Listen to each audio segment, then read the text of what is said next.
10 mai 1981.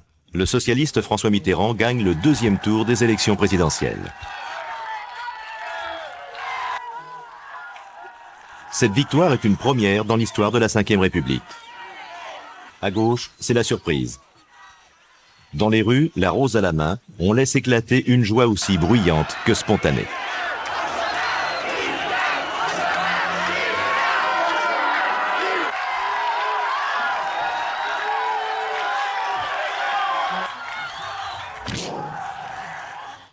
Le nouveau président entend bien être celui du changement promis pendant la campagne électorale. Après avoir dissous l'Assemblée nationale, il nomme le député maire socialiste de Lille, Pierre Mauroy, chef du nouveau gouvernement que rejoignent bientôt 4 ministres communistes. La nouvelle équipe s'attelle très vite au grand chantier du changement et du traitement social de la crise.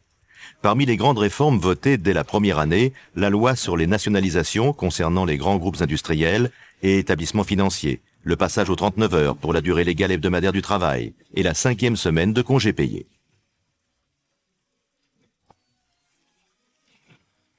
Enfin, l'Assemblée adopte les lois sur la décentralisation auxquelles Gaston Defferre, ministre de l'Intérieur, attache son nom.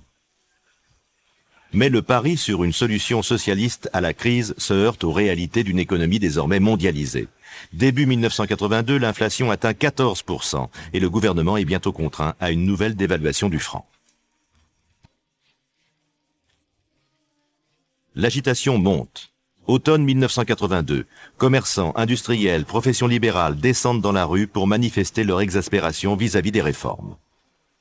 La sanction tombe. Au municipal de mars 1983, la gauche perd de nombreuses voix au profit de la droite. Le gouvernement en prend acte, Pierre Mauroy annonce la rigueur et amorce ainsi le tournant libéral.